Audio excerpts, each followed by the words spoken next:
वो एक्चुअली जो प्रॉब्लम है कायदे में, ठीक है। अब कोई एक बच्चा है बेचारा, पहला पेपर दिया उसके 200 नंबर आ रहे हैं, नीट में पता है कि 600 से ज्यादा चाहिए, 600 प्लस मार्क्स चाहिए एमबीबीएस के लिए।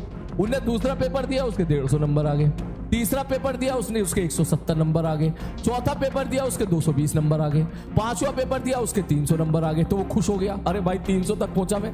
और छठा पेपर दिया उसने, पता चला यहां तक पहुंचते पहुंचते अक्टूबर नवंबर हो गया, और अक्टूबर नवंबर तक पहुंचते पहुंचते 300 से उसने सपोज 320 तक इंप्रूवमेंट कर लिया। उस बच्चे को फिर ये एहसास ही होने लगता है, अच्छा मेरे हर टेस्ट में मेरे 200-250 नंबर आ रहे हैं, ठीक है, हर टेस्ट में मेरे 200-250-300 नंबर आ रहे हैं, तो मैं कैसे 600 ला पाऊंगा वहां पर। तो एक्चुअली क्या बच्चा वहां गिव अप कर देता है, ठीक है। फिर जो है जो अब उसका जो भी जितना मेंटल स्टेट है, जो भी उसके यार दोस्त उसको कितना डिमोटिवेट करते हैं, घर वाले कितना प्रेशराइज कर रहे हैं, फिर इस तरह की प्रॉब्लम्स होती है, ठीक है। इस मामले में हमारा बढ़िया है, हमारा आईआईटी का बढ़िया है। क्या हमें 50% ठीक है, 40% ही तो करना है। हमने 40% भी कर लिया तो हमारा आईआईटी में सिलेक्शन हो जाएगा भाई, ठीक है। तो हम इस उम्मीद में कि यस 40 तो हम कर ही लेंगे, इस उम्मीद में हम पूरा साल निकाल देते हैं कि यस 40 तो कर ही लेंगे हम लोग, चाहे कुछ भी हो जाए। अब 40 में जब भले 25 कर पाए, 30 पर गए, अब एक बार पेपर हो गया तो हो गया। अब इन विचारों को साथ तो यार इनको पता ही है, ये तो मैं तो ऐसे लोगों को भी जानता हूँ नीट में जो 3-3, 4-4 साल से बेचारे तैयारी कर रहे हैं, ठीक है, 3 साल 4 साल ड्रॉप ले लेके पढ़ रहे हैं। सोच कितना फ्रस्ट्रेटिंग होता होगा हर साल पढ़ना साला, ठीक है। इसलिए हमारे केस में आईआईटी में थोड़ा ये बढ़िया है कि भैया एक बार दे लो, 12th के बाद सिलेक्शन हो गया, हो गया तो अच्छा है, पहुंचो कॉलेज, ना हो गया तो दूसरे कॉलेज पहुंच जाओ। और दूसरा रिलैक्सिंग जो है हमारे केस में ये, चल आईआईटी में ना हुआ किसी का तो ठीक है एनआईटी में हो जाएगा, है एनआईटी ना हुआ तो इतने सारे लोअर एनआईटी है उसमें हो जाएगा। होम स्टेट कोटा लग जाता है, होम स्टेट कोटा तो समझ रहा होगा, सारे एनआईटीज में 50% कोटा होम स्टेट कोटा होता है, वहां कुछ ना कुछ मिल जाएगा। वहां कुछ नहीं मिला तो भाई साहब प्राइवेट कॉलेज काफी अच्छे वहां कुछ ना कुछ मिल जाएगा। अबे गाजियाबाद हो गया, बेंगलोर हो गया, हैदराबाद हो गया, ठीक है, इन साइड के भी इस तरफ के भी प्राइवेट कॉलेज ठीक ठाक होते हैं। यहाँ अगर तू ठीक ठाक चला गया, CSBS ब्रांच ले ली तो वहां पे पुणे हो गया, मुंबई हो गया, तो वहां से भी तो प्लेसमेंट उठा ही लेगा, ठीक है। तभी मैं बता रहा हूँ तुम्हारी लाइफ बहुत अच्छी है बेटा। तू अगर बोलता है ना कि डीमोटिवेशन हो रहा है, तो एक बार नीट वाले बच्चों की तरफ देखो, बेचारों की तरफ, कितनी मेहनत करनी पड़ती है उनको, खुद के साथ रोजाना लड़ना पड़ता है। तो तुम्हारी बात, हाँ, और सुन मेरी बात, ये स्ट्रगल यहीं पे खत्म, उन बेचारों का खत्म नहीं होता, हमारा तो खत्म हो जाता है। तू एक बार आईआईटी पहुंच गया, बोले ठीक है, इस टाइम पे आईआईटी में मैं सही बात बताऊं, एक बच्चा अगर तमीज से पढ़ ले तो 30 लाख 40 लाख 20 लाख की नौकरी लेना उसके लिए कोई बड़ी बात नहीं है, ठीक। अभी कुछ ही दिन पहले, परसों ही एक लौंडे का मैसेज आया मेरे, ठीक है, वो आईआईटी कानपुर में केमिकल ब्रांच में, ठीक है, आईआईटी कानपुर में केमिकल ब्रांच में है, और अभी उसका 22 लाख का उसका पीपीओ लग गया, रिप्लेसमेंट ऑफर, ठीक है। तो अब उसके बाद मेरे हिसाब से अब एक डिसेंट लाइफ उसकी स्टार्ट हो गई है 4 साल के अंदर ही, ठीक है। उसके बाद जो है 4 साल के बाद अब उसका मन है, उसको मस्ती करनी है तो ठीक है, तू मजे से आराम से इसी लाइफ जीते रहे। उसको थोड़ा बहुत और अच्छा करना है, थोड़ा सा और पढ़ ले भाई तू, ठीक है। हो सकता है MBA साइड चला जाए, हो सकता है थोड़ा सा फॉरेन स्टडी करने चला जाए, MS करने चला जाए, तो हो सकता है कि और अच्छी जगह निकल जाएगा तू, ठीक। तो बहरहाल हमारी लाइफ ट्रैक पे 4 साल के बाद आ जाती है। नीट में तो बेचारों को इतनी मेहनत करनी पड़ती है, मैं सही बात बता रहा हूँ, इट इज वेरी, मतलब डॉक्टर का स्ट्रगल आपको बस कुछ मतलब समझ रहा है ना। कभी किसी दिल्ली में किसी डॉक्टर को दिखाने जाओगे, उस बेचारे ने अगर आपको देखने के 2000 रुपए फीस मांग लिए, तो हमारा समाज, हमारी सोसाइटी उसको ऐसे घूर के देखती है, ऐसे घूर के देखती है कि जैसे गुनाह कर दिया, इतने से 2 मिनट के 2000 रुपए ले लिए। वहीं अगर आपने कोई सिग्नल तोड़ा हो और कोई पुलिस वाला आ जाए, तो चुपचाप जेब में से आपके 500 रुपए निकल जाते हैं। अरे ले लो सर, क्यों चालान काट रहे हो सर, 500-1000 में मान जाओ सर। कोई हल्का सा कोई पुलिस का केस हो जाए तो बड़े आराम से 40-50 हजार रुपए निकालने के लिए आप तैयार हो जाते हो, ठीक है। लेकिन डॉक्टर वाले केस में हम लोग इतना सोचते हैं, जबकि उनके पीछे का जो स्ट्रगल है, उसका तो आइडिया ही नहीं है किसी को। डॉक्टर की जॉब इस टाइम पे मैं मेरी लाइफ में जो है सॉरी टू से, मेरे अल्फाज ये हैं, जो ये मेरी सोच है, मैं गलत हो सकता हूं आपके हिसाब से, लेकिन एक डॉक्टर की जॉब किसी आर्मी वाले से कम नहीं होती है। उसको इतनी मेहनत करनी पड़ती है, उसको सबसे पहले नीट का एग्जामिनेशन क्रैक करना पड़ता है, इन रास्ते से होकर गुजरना पड़ता है बेचारे को। फिर अगर उसका MBBS में सिलेक्शन हो गया, समझ मेरी बात, फिर अगर उसका MBBS में सिलेक्शन हो गया तो MBBS के बाद फिर PG का एग्जामिनेशन होता है, PG का एग्जामिनेशन, ठीक, उसमें सारे डॉक्टर्स बैठते हैं। और आज का करंट मार्केट ये है, ये बात हर डॉक्टर जानता है, ये बात हर बच्चा जानता है कि आज के टाइम पर MBBS की वो वैल्यू नहीं है जो आज से 30-40 साल पहले हुआ करती थी। हमारे पापा के जमाने में MBBS की बहुत वैल्यू होती थी, अब वैल्यू नहीं है। अब कोई अगर एमबीबीएस करके मार्केट में जाएगा तो प्राइवेट कॉलेज वाले वो एमबीबीएस डॉक्टर को अगर रखते हैं ना तो मुश्किल से 60, 70, 80 हजार रुपए देते हैं। यकीन ना हो तो चेक कर लेना भाई। और अगर तू गवर्नमेंट में जाएगा, गवर्नमेंट सेक्टर में जाएगा तो वहां भी इतनी है, वहां भी 60, 70 हजार रुपए की एक तरीके से नौकरी है। अब या तो तू भैया गलत तरीके से रुपए कमा, जो कि कोई डॉक्टर करता नहीं है, जाहिर सी बात है, सबके अंदर एक तरीके का जुनून होता है कि हमें समाज की सेवा करनी है, ठीक है। तो भैया खुद सोच साला, एमबीबीएस इतनी मेहनत करके वहां पहुंचे और 60-70 हजार की नौकरी कर रहे हो आप। कितना फ्रस्ट्रेटिंग होगा अगर किसी घर में अगर बहन है तो बहन की शादी करने के लिए कितनी कैलकुलेशन करनी पड़ती होगी ऐसे इंसान को जो पूरी दुनिया की बीमारियों को दूर करते हैं। उसके बाद फिर वो पीजी की प्रिपरेशन करते हैं, इसलिए अब पीजी का पैटर्न अब और कम हो गया है। पहले क्या होता था, लोग 1-2 साल जो है प्रैक्टिस करते, फिर पीजी की प्रैक्टिस करते, फिर पीजी का एग्जाम देते थे। अब क्या होता है, अब साथ ही करते हैं, कॉलेज में जाते हैं फिर साथ पीजी का एग्जामिनेशन की तैयारी करते हैं, ठीक कि भाई साथ ही निकल जाए हमारा। 4.5 साल तो उनकी पढ़ाई होती है और 1 साल उनका इंटर्नशिप होता है। 5.5 साल के बाद जब वो एमबीबीएस करके बाहर निकलते हैं, और जब बाहर निकलेंगे एमबीबीएस के बाद तो फिर उन्हें पता चलेगा कि उनकी वैल्यू अभी पूरी बनी नहीं है, अभी उनको पीजी निकालना पड़ेगा अगर मार्केट में आपको वही स्टेटस, वही इज्जत अगर चाहिए तो फिर बेचारे फिर पीजी की प्रिपरेशन करते हैं।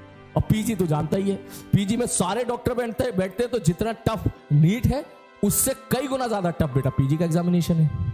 सही बात है, उसमें सारे डॉक्टर बैठते हैं। तो जाकर देख दिल्ली में कैसे कितने लोग पीजी की प्रिपरेशन दिन रात लगे रहते हैं, उसमें सीट भी कम होती है।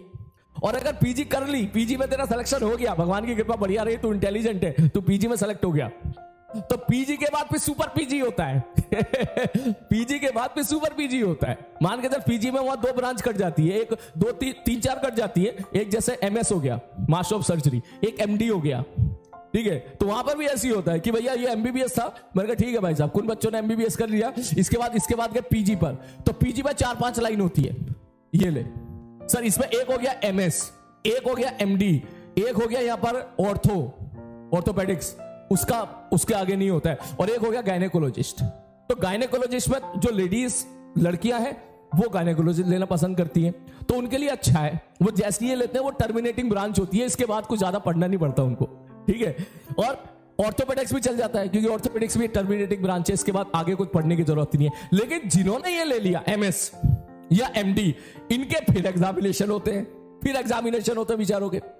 जब तूने सुना होगा ना कि ये हार्ट के डॉक्टर हैं, ठीक है, तो बेटा हार्ट के डॉक्टर ऐसे ना बने होंगे, वो पहले उन्होंने एमबीबीएस निकाली होगी, फिर उन्होंने पीजी निकाली होगी, पीजी में उन्होंने एमएस की सीट निकाली होगी, एमएस के बाद फिर एग्जामिनेशन दिया होगा, और फिर आता है कि भैया ये यूरोलॉजी है, ये जो है हार्ट के डॉक्टर हैं। समझ रहा मैं क्या कहना चाह रहा हूं मैं, ठीक है, ये न्यूरो सर्जन है, जिसको बोलते हैं एमसीएच। समझ रहा मेरी बात, पीजी के निकालने के बाद, ठीक, फिर उसके बाद होता है कि भैया कोई पथरी का डॉक्टर है, भैया पथरी निकाल रहा है, तो उसको बोलेंगे भाई वो यूरोलॉजी लिया होगा उसने, ठीक है। कोई दिमाग का या कोई इस टाइप का कोई दिमाग का डॉक्टर है तो भाई न्यूरो सर्जन है, तो उसने फिर एमएस के बाद एमसीएच किया होगा, फिर उसका भी एग्जामिनेशन होता है, ठीक है। और यहां तक पहुंच से आदमी की उम्र हो जाती है 30 से 32 साल, ये कंप्लीट होते होते।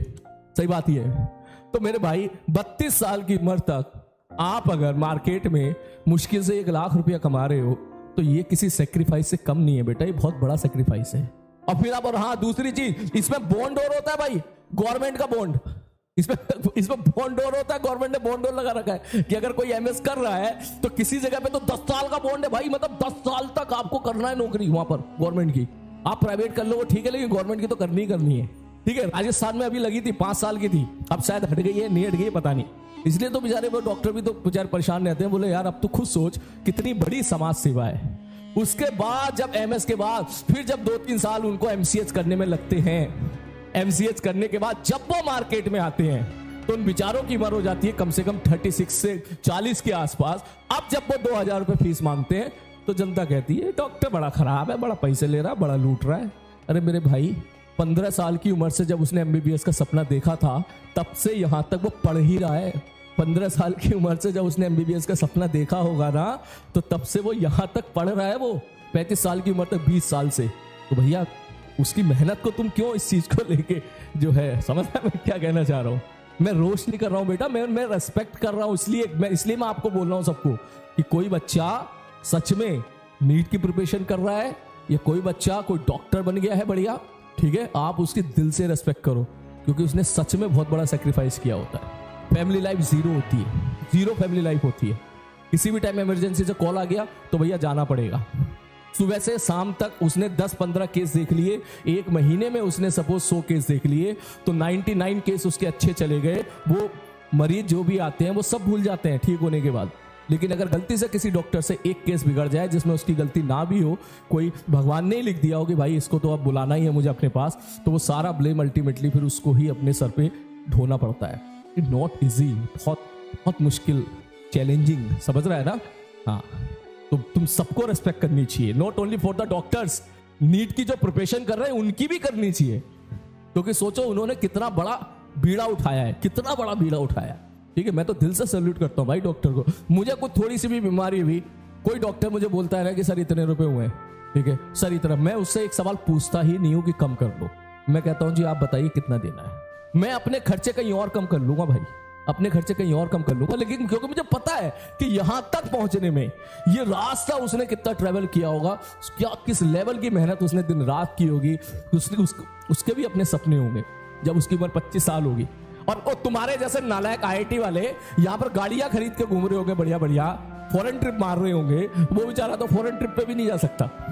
ठीक है, इतना ज्यादा नहीं जा सकता, क्योंकि भैया यहाँ तो जिंदगी मौत का सवाल होता है ना। हमारे केस में क्या है, सॉफ्टवेयर नहीं चला तो साला नहीं चला, दूसरा बना लिया है। हमारे केस में किसी जान नहीं जाती है, वहां पे तो भाई बेचारे वो लोग तो पूरी हेल्थ के साथ जो है लगे रहते हैं। यस, इसलिए मैं बोल रहा हूं, ठीक है, नीट वाले बच्चों की दिल से रेस्पेक्ट करना, खूब दिल से, ठीक है, डॉक्टर के भी दिल से खूब रेस्पेक्ट करना। हाँ, मैं जो भी बात बोल रहा हूँ बिल्कुल सच बोल रहा हूँ। देख, हो सकता है किसी को कंट्रोवर्सी लगे, हो सकता है किसी को बुरा लगे, ठीक है, लेकिन फिर बहुत इसमें फिर हाँ, रेडियोलॉजिस्ट एक और होता है, रेडियोलॉजिस्ट यहाँ पर आता है, रेडियोलॉजिस्ट, ठीक है, यहाँ पे नहीं शायद इसी पे पीजी के बाद ही आता है। हाँ, पीजी के बाद आता है रेडियोलॉजिस्ट, सॉरी जो कहता है ना रेडियोलॉजिस्ट। ऐसे अभी आजकल एक एक बेवकूफ लड़की कह रही थी रेडियोलॉजिस्ट को गया ना, तुम क्या अपने आप को डॉक्टर समझते? तो भाई रेडियोलॉजिस्ट का मतलब समझते हो क्या है? पीजी में जो टॉपर होते हैं ना आज के टाइम पर, सारे एमबीबीएस डॉक्टर जब पीजी का एग्जामिनेशन देते हैं तो पीजी में जो टॉपर होते हैं, टॉपर जैसे तुम बोलते हो ना आईआईटी बॉम्बे कंप्यूटर साइंस, तो वो वैल्यू है अभी इसकी रेडियोलॉजिस्ट के स्टेम पर, क्योंकि सारे के सारे जो है टॉपर्स जो है ना वो रेडियोलॉजिस्ट ही लेते हैं, और इसकी सीट भी बहुत कम है, बहुत लिमिटेड सीट। जो टॉपर्स होते हैं उन्हीं को मिलती है, उसके आगे तो बात एकदम भर जाती है। तो अब यार मतलब तूने बात दिल के तार छेड़े तो मैं इमोशन में बह गया, ठीक है, कह रहा कंट्रोल करो मास्टर, कंट्रोल करो, थोड़ा इमोशन में बह गया। लेकिन हाँ, जो मैंने बोला सच बोला है, तभी तो कह रहा हूँ नालायको, तुम्हारी लाइफ बहुत बढ़िया है, बढ़िया से पढ़ लो, ठीक है, थोड़ा पढ़ना पड़ रहा है तुम्हें, ठीक है, मास्टर तुम्हें ऐसा मिल गया, तुम्हें रटना ज्यादा है नहीं, बढ़िया से कॉलेज में पहुंचो और भैया लाइफ जियो बढ़िया तरीके से। हाँ, बिल्कुल। हाँ, तो अब क्यों ना रेस्पेक्ट ना मिले भाई? अब मिलनी चाहिए भाई। कोई बंदा इतनी मेहनत कर रहा है, इतनी मेहनत करके यहाँ पहुंच रहा है, तो सोसाइटी को तो रेस्पेक्ट देनी चाहिए ना। ठीक, इसीलिए तो डॉक्टर भगवान है, मैं तो मानता हूं इस चीज को भैया, बिल्कुल भगवान का एक रूप है डॉक्टर, ठीक है, जो केवल आपकी जान ही नहीं बचाते हैं, यहां तक पहुंचने से पहले 10-15 साल खूब दिन रात स्ट्रगल करके आए होते हैं, ठीक है, 10-15 साल दिन रात स्ट्रगल करके आए होते हैं। किसी एमबीबीएस कॉलेज में पूछना भाई, कोई तेरा दोस्त हो ना बड़ा भाई एमबीबीएस कॉलेज में, बोलता भाई साहब इतना परेशान, इतनी मोटी उनकी 27-28 किताबें होती हैं, समझ रहे हैं? मैंने तो कहा एक बार इतनी ऐसी किताबें भरी जाती मोटी, हमारी तो जवान से प्रोनाउंसिएशन ही नहीं निकलता, तू तो यहीं पे रोना शुरू कर देता, कहता लैंग्वेज प्रॉब्लम, सवाल समझ में नहीं आ रहा, थोड़ा सा लैंग्वेज हो गया। उनकी तो इतनी खतरनाक लैंग्वेजेस होती हैं, दवाइयों के नाम और ये नाम, और ऐसी नहीं 2 किताबें, ऐसी मोटी बहुत सारी किताबें होती है। एमबीबीएस कॉलेज में अगर तू जाएगा तो अब बेचारे वो वैसे ही परेशान रहते हैं, भाई किसी तरीके से पास हो जाए हम, किसी तरीके से पास हो जाए हम लोग, वहां पास होने के लाले पड़ जाते हैं एमबीबीएस कॉलेज में। हमारे आईआईटी में तो भैया पास होना बहुत ही आसान है, बहुत ही आसान है। कल पेपर है, एक रात पहले तू देख लेना, जब तू कॉलेज पहुंचेगा, जितने बच्चे आईआईटी पहुंच गए वो इस बात को मानेंगे कि 95% बच्चे आईआईटी कॉलेज पहुंचने के बाद, ठीक है, जिस दिन एग्जामिनेशन होता है उससे 1 या 2 दिन पहले ही किताब खुलते हैं, बस